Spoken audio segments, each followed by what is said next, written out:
Morning বন্ধুরা, welcome back to my channel. আমি মহানগরী কলকাতা থেকে তোমাদের বন্ধু সঞ্চিতা নিয়ে চলে এসেছি আমার ডেইলি ব্লগ চ্যানেল সঞ্চিতা সঞ্চয় নিয়ে। আশা করছি দেশে ও দেশের বাইরে যে যে প্রান্ত থেকে তোমরা আমার এই ভিডিওটি দেখছো সবাই ভালো আছো, সুস্থ আছো আর সাবধানেও আছো। আমরাও ভালো আছি।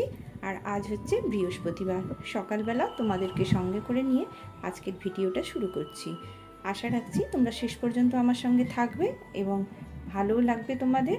তো চলো, আজ কিন্তু যেহেতু বৃহস্পতিবার আমি কিন্তু বাড়িতে ফিরে গেছি আর ফিরে দেখছি মেয়ে কিন্তু ঘরদোর সব পরিষ্কার করে আর লক্ষ্মী পুজো শুরু করে দিয়েছে। আমি দেখলাম যে ভালোই হলো, এসে দেখলাম যে পুজো শুরু করে দিয়েছে আর পুজো করেও নিচ্ছে। তাই জন্য আমি ভাবলাম যে এসেই কিন্তু আমি সঙ্গে সঙ্গে স্নানে চলে গিয়েছিলাম আর স্নান করে সোজা চলে গেলাম রান্নাঘরের দিকে, কারণ রান্নাঘরে অনেক কাজ। আর যেহেতু এতদিন বাড়িতে ছিলাম না আর মেয়ে কিন্তু মামার বাড়ি থেকে চলে এসেছে, আমি রান্নাঘরে সোজা স্নানটা সেরে নিয়ে আর ঢুকে পড়লাম, কারণ রান্নাঘরে এবারে এসেছি কাজগুলো করতে হবে। আর যেহেতু সারা রাত্রি ট্রেনে করে এসেছি, কয়েক ঘন্টার ব্যবধানে এত আমাদের কলকাতা পৌঁছে গেছি, সেই জন্য ভীষণ শরীরটা খারাপও লাগছিল, রাত্রে তো ঘুম হয়নি। তাই জন্য ভাবলাম যে আগে রান্নাঘরে এসে রান্নার কাজটা আগে শেষ করি, কারণ ঘরের কাজ মেয়ে সব করেই দিয়েছে। আর এসে দেখলাম যে ও পুজো করছে, দেখে কিন্তু আমার খুব ভালোই লাগলো, কারণ যথেষ্ট বড় হয়ে গেছে আর একটু একটু কাজ হাতে হাতে যদি কেউ করে দেয় না, তাহলে কিন্তু দেখবেন নিজেদেরও খুব ভালো লাগে। আর আমি যেহেতু এতদিন ছিলাম না, আর মেয়ে তো বলেছিলাম তোমাদের মামার বাড়ি চলে গিয়েছিল, সেই জন্য ও কিন্তু আগের দিন চলে এসেছিল বাড়িতে আর আমরা এসেছি পরের দিন সকালবেলা। আর ওর তো পরীক্ষাও শেষ হয়ে গেছে। আর আমি ভাবলাম যে তাহলে রান্নাঘরটাকে ভালো করে পরিষ্কার করে একটুখানি মুছে নিই, কারণ এতদিন ছিলাম না। তাই জন্য ভাবলাম যে রান্নাঘরটাকে মুছে নিয়ে এবার রান্না বসাবো। আর খিদেও পেয়েছে এসে, সেই জন্য ওর বাবা বললো যে চা করে দিতে। আমি ভাবলাম যে চাটা আগে করে নিই। আর সত্যি কথা বলতে কি, আমিও একটুখানি চা খাবো। আর ভীষণ ঘুম পাচ্ছে জানো তো, কাজ করতে একদম ইচ্ছা করছিল না। তাই জন্য ভাবলাম যে ওর বাবাকে আগে চাটা করে দিই, তারপরে আমি চা খাবো। আর মেয়ে যেহেতু সকালবেলা, এখন প্রায় জানো তো তোমাদের সময়টাই তো বলা হয়নি, প্রায় 8:30টার মতো বাজে। আর আমরা এসে গেছি তারপরে এই রান্নাঘরে আস্তে আস্তে প্রায় 9টার মতো বাজে। তা যেহেতু খিদে পেয়েছে, আমরা তো একটু চা খেয়ে নিলাম আর মেয়েটাকে একটুখানি ছাতু করে দেবো। বললাম ও ছাতু খাক, তারপরে তো টিফিনের জোগাড়টা করবো, তারপর তো না, তা সেটা তো করতে একটুখানি সময় লাগবে। ভাবলাম ওর বাবাকে চাটা দিয়ে দিই আর আমিও অমনি একটুখানি চা খাবো। যেহেতু ওর বাবা লিকার চা খায়, তাই জন্য আগে করে ঢেলে নিলাম। আর তারপরে আমি কিন্তু এই দুধ আর চিনি একসঙ্গে মিশিয়ে আমার চাটাকেও করে নেব আর মেয়েটাকে দেব একটুখানি ছাতু। তা দেখলাম যে ছাতু তো যেমন তেমনই রয়ে গেছে, কারণ ও যেহেতু মামার বাড়ি গিয়েছিল, ছাতুও খায়ও নি, আমরা এনে রেখে দিয়ে গিয়েছিলাম। কারণ ওই যে কেনা ছাতুটা, যেটা আমরা মানে একজন এসে দিয়ে যেত, সেই ছাতুটা পাচ্ছি না যেন, তো বেশ কিছুদিন লোকটা আসছে না। তাই জন্য আমি এমনি বাজার থেকে যে প্যাকেট ছাতু পাওয়া যায়, সেই প্যাকেট ছাতু কিন্তু আমি কিনে দিয়ে গিয়েছিলাম, ও যদি খায় সেই জন্য। আর দেখলাম যে ছাতুটা আছে, তা ওই আর একটুখানি খেয়ে নিই। আর আমিও অমনি দুটো বিস্কুট দিয়ে চাটা খেয়ে নিলাম। ও যেহেতু পুজোটা করে নিয়েছে, ওকে একটুখানি ছাতু দিই, তাহলে ও ছাতুটা খাক আর আমিও এখান থেকে ওই চা বিস্কুটটা খেয়ে নিচ্ছি। খেয়ে নিলে কিন্তু তারপরে আমি সরাসরি একদম টিফিনে চলে আসব। তো চলো বন্ধুরা, তোমরা এতদিন কি কেমন আছো অবশ্যই আমাকে জানাবে। তোমরা ভালো আছো নিশ্চয়ই। আর আমি কিন্তু পুরী থেকে চলে এলাম আজকে। আর আমার কিন্তু শরীরটা ভীষণ খারাপ লাগছে, কারণ তোমরা জানো এক জায়গা থেকে এসে আমাদের তো আর নিস্তার নেই, কারণ যেখানেই তুমি যাও না কেন, ঘুরে বেরিয়ে আসার পর সেই রান্নাঘরে তোমাকে যেতেই হবে আর রান্নাঘরের কাজ আমাদের করতেই হবে। সেই জন্য যত তাড়াতাড়ি করে নেওয়া যায় ততই ভালো। জানো তো, যখন পুরীতে ছিলাম তখন মনে হচ্ছিল বাহ বেশ ভালোই হচ্ছে, কাজ করতে হচ্ছে না কিছু না, বেশ সময়ে সময়ে খেতে পাচ্ছি আর এদিক ওদিক ঘুরে বেড়াচ্ছি। তখন কিন্তু মনে হচ্ছিল যে বেশ ভালোই আছি, কিন্তু বাড়িতে আসার পর যেন সেই কর্তব্য আর দায়িত্বগুলো আমাদের যেন চেপে ধরে। একটু এক মিনিটও কিন্তু আমরা স্থির হয়ে বসতে পারি না বা দাঁড়াতে পারি না, খালি মনে হয় যে কতক্ষণে প্রত্যেকের মানে প্রয়োজনগুলো মেটাবো, আর আমার ওপরই নির্ভর করছে সেই প্রয়োজন মেটানোর জন্য আর কি। তা সেই জন্য যতটা পারি তাড়াতাড়ি কিন্তু ওদের পরিষেবা দেওয়ার চেষ্টা করছি, জানো তো। আর এই দেখো আমি ছাতুটা কিন্তু আমার মেয়েটাকে গুলে দিচ্ছি, কারণ ও একটু ছাতু খেতে ভালোবাসে। আর আমরা যেহেতু চা খাচ্ছি সেহেতু ওকে ছাতুটা দিয়ে দিলাম, ও কিন্তু ছাতুটা খেয়ে নিল। তো চলো, একটুখানি কুমড়ো আলু কেটে রেখে দিয়েছি, সেইটা কিন্তু আমি তরকারি বসাবো। ওই জন্য আগে একটুখানি 5 ফোড়ন আর শুকনো লঙ্কা ফোড়ন দিয়ে সেই তরকারিটা বসিয়ে দিচ্ছি। আর আটাও মেখে নিয়েছি ইতিমধ্যেই, সেটা আর তোমাদেরকে দেখালাম না বন্ধুরা। তাই এই দেখো আমি কিন্তু তরকারিটা বসিয়ে দিচ্ছি। এই কুমড়ো আলুর একটা তরকারি করব আর রুটি, কারণ খিদেও প্রচণ্ড পেয়েছে। সেই তোমাদের দেখিয়েছিলাম না আগের দিন রাত্রিবেলা সেই ট্রেনে খাওয়া, জানো তো। আর একদম তো সকালবেলা ঢুকেছে ট্রেন, আর সেখানে তো ফ্রেশও হতে পারিনি আর একটুখানি চাও খেতে পারিনি।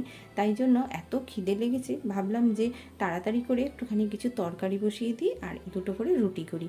কারণ দেখো চা বিস্কুট খেয়ে তো আর থাকা যাবে না, আর শরীরটা যেহেতু খুবই খারাপ লাগছে সেহেতু মানে যত তাড়াতাড়ি রান্নাটা করে নেওয়া যায় ততটাই ভালো। সেই জন্য চলে এলাম একদম তরকারিটা বসিয়ে রান্নাঘরে। চলো বন্ধুরা, রান্না বসিয়ে দিয়েছি। প্রচণ্ড গরম লাগছে, দেখো চান করে এসে শান্তি নেই, এত ঘামছি। এই যে আমার পাখা,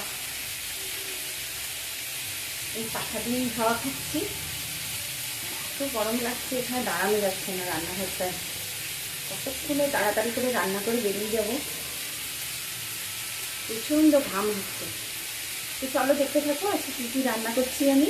এখন টিফিনের তরকারি বসিয়েছি আর একটুখানি ভাজতে দিয়েছি বলে তোমাদের সঙ্গে কথা বলে নিচ্ছি।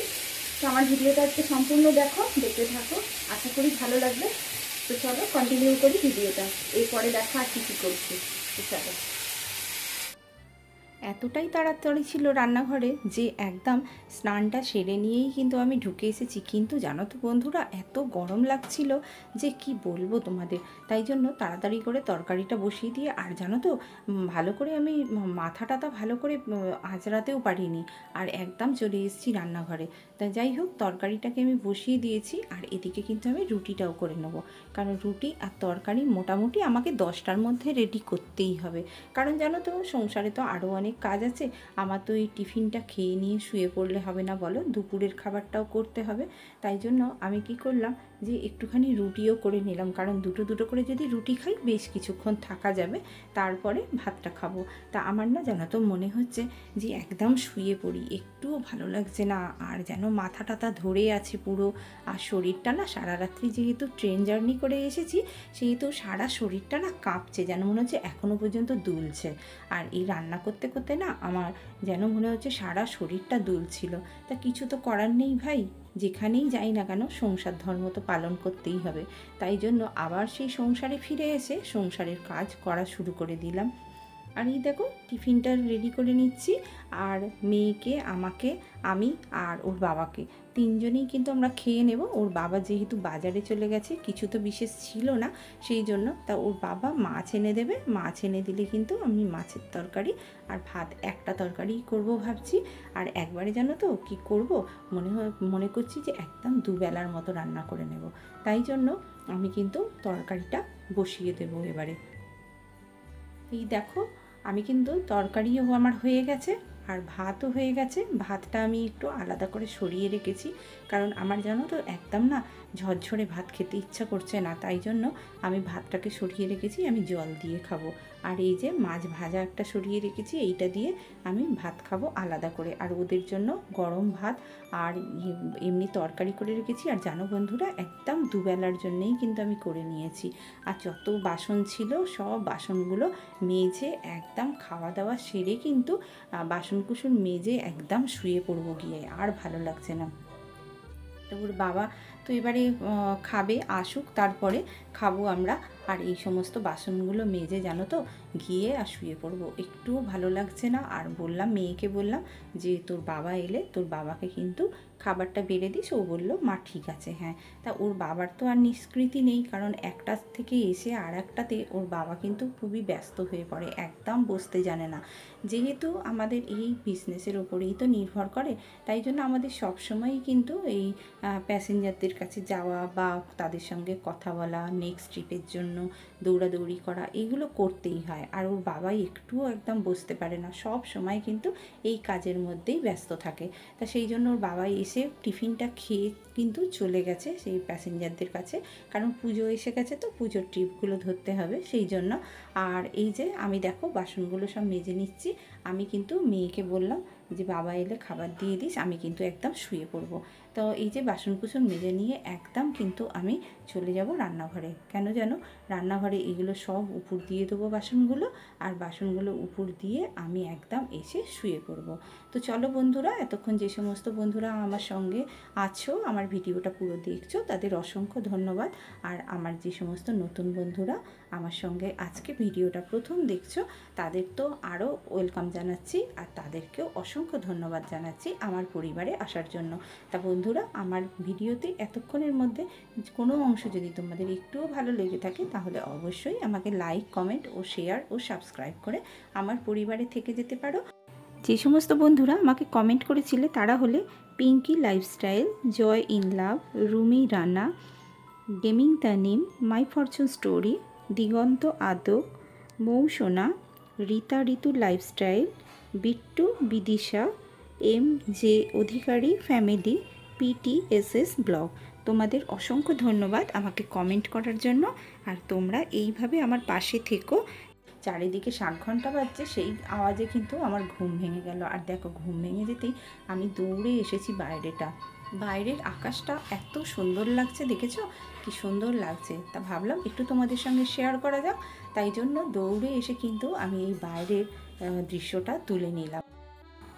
আজকের ভিডিওটা যদি কোনো অংশ তোমাদের ভালো লেগে থাকে, তাহলে অবশ্যই একটা লাইক, কমেন্ট, সাবস্ক্রাইব করে যেও বন্ধুরা, তাহলে আমার ভীষণ ভালো লাগবে। আর দেখো সন্ধেবেলা 7 ঘন্টার আওয়াজ বাজতেই কিন্তু আমার ঘুমটা ভেঙে গেছে, এত ঘুমিয়ে পড়েছিলাম। আর যেহেতু সন্ধে হয়ে গেছে, আমি উঠেই কিন্তু আগে সন্ধেটা দিয়ে দিলাম। সন্ধেটা দিয়ে এবার কিন্তু আমার খিদে পাচ্ছে, কারণ তোমাদের ওই যে বললাম দুপুরবেলা খুব তাড়াতাড়ি এক গাল ভাত খেয়েই কিন্তু আমি শুয়ে পড়েছিলাম জানো। আর সন্ধেবেলা উঠতে বেশ খিদে পাচ্ছে, আমি ভাবলাম যে তাহলে একটু টিফিন করা যাক। তা কি করব, তা অনেকটা চিঁড়ে ছিল জানো, একটুখানি চিঁড়ে ভিজিয়ে দিয়েছি উঠেই ঘুম থেকে। বেশ খিদে পাচ্ছিল, তা ভাবলাম একটুখানি চিঁড়ের পোলাও করা যাক। তাই এই যে চিঁড়ে ভিজিয়ে দিয়েছি, আর দেখো কি সুন্দর ঝরঝরে হয়ে গেছে। এটাতে একটুখানি সবজি দেবো, আলু দেবো, দিয়ে ভালো করে ভেজে নিয়ে আর চিঁড়েটা দিয়ে দেবো এতে। আর কি জানো, এই চিঁড়ের পোলাও খেতে না ভীষণ সুন্দর লাগে। আমার মা করতেন জানো তো, এত ভালো লাগতো চিঁড়ের পোলাও খেতে। আর এতে কাজু কিশমিশ সবই দেওয়া যায়, আমি কিন্তু তা দিইনি। আর কি করেছি জানো, একটুখানি শুধু ঘি দিয়েছিলাম, গাওয়া ঘি। এই গাওয়া ঘিটা দিলে কিন্তু খুব সুন্দর লাগে পোলাওটা খেতে। তাই এই দেখো আমার খাওয়া হয়ে গেছে, আমি আর আমার মেয়ে দুজনে মিলে কিন্তু এবার নিয়ে সন্ধ্যাবেলা খেয়ে নেবো, কারণ ওর বাবা নেই, ওর বাবা বেরিয়ে গেছে। তা এই দেখো আজ তাহলে এই পর্যন্তই রাখছি, দেখা হচ্ছে আরও একটা নতুন ভিডিওয়। ততক্ষণ সবাই ভালো থেকো, সুস্থ থেকো, সাবধানে থেকো। আর নিয়ে আসছি আরও একটা নতুন ভিডিও, ততক্ষণ টাটা।